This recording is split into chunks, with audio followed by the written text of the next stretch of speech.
Clip number 532۔ اس clip میں انشاءاللہ آپ قرآن پاک کی سورہ ہود کی آیت نمبر 62 سے لے کے 64 تک کی تلاوت، ترجمہ اور تفسیر قرآن صراط الجنان سماعت فرمائیں گے۔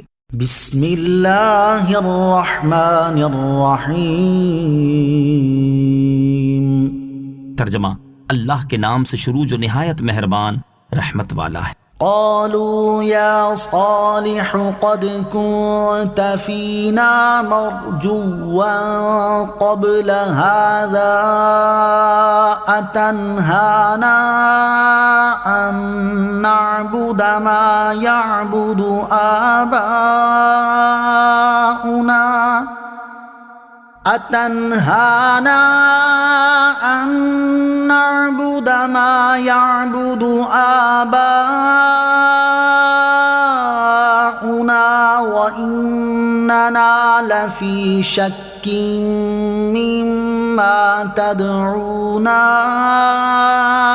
إليه مريب۔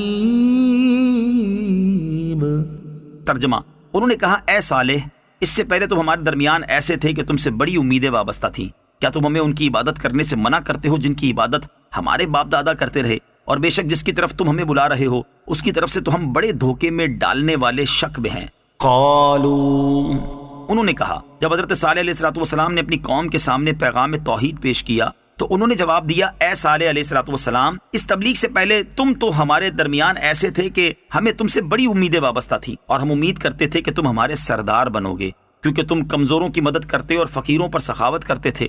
لیکن جب تم نے توحید کی دعوت دی اور بتوں کی برائیاں بیان کی تو قوم کی امیدیں تم سے ختم ہو گئی۔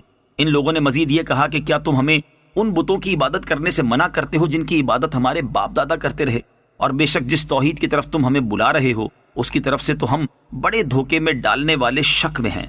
قال يا قوم أرأيتم إن كنت على بينة من ربي وآتاني منه رحمة فمن ينصرني من الله إن عصيته فما تزيدونني غير تخسير۔ ترجمہ، فرمایا میری قوم بھلا بتاؤ کہ اگر میں اپنے رب کی طرف سے روشن دلیل پر ہوں اور اس نے مجھے اپنے پاس سے رحمت عطا فرمائی ہو تو اگر میں اس کی نافرمانی کروں تو مجھے اس سے کون بچائے گا؟ تم نقصان پہنچانے کے سوا میرا کچھ اور نہیں بڑھاؤ گے۔ قال یا قوم، فرمایا اے میری قوم۔ حضرت صالح علیہ السلام نے اپنی قوم کو جواب دیتے ہوئے فرمایا، اے میری قوم، مجھے بتاؤ کہ اگر میں اپنے رب عز و جل کی طرف سے روشن دلیل پر اور منصب نبوت پر فائز ہوں، اس کے باوجود میں بالفرض تمہاری پیروی کروں اور اللہ عز و جل کی نافرمانی کروں تو اللہ عز و جل کے عذاب سے مجھے کوئی نہیں بچا سکتا، اور اس طرح میں نقصان اٹھانے والا اور جو منصب اللہ تعالیٰ نے مجھے عطا کیا میں اسے ضائع کرنے والا ہو جاؤں گا۔ کیا تم نے کبھی دیکھا ہے کہ کسی نبی علیہ السلام نے کفر کیا ہو؟ تمہاری بات ماننا خسارے میں پڑنے کے سوا کچھ نہیں۔ وَيَا قَوْمِ هَٰذِهِ نَاقَةُ اللَّهِ لَكُمْ آيَةً فَذَرُوهَا تَأْكُلْ فِي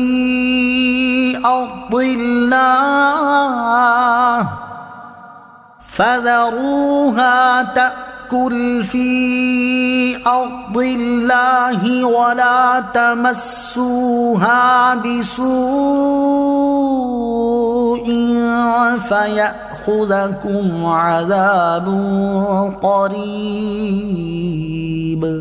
ترجمہ، اور اے میری قوم، یہ تمہارے لیے نشانی کے طور پر اللہ کی اونٹنی ہے، تو اسے چھوڑ دو تاکہ یہ اللہ کی زمین میں کھاتی رہے، اور اسے برائی کے ساتھ ہاتھ نہ لگانا ورنہ قریب کا عذاب تمہیں پکڑ لے گا۔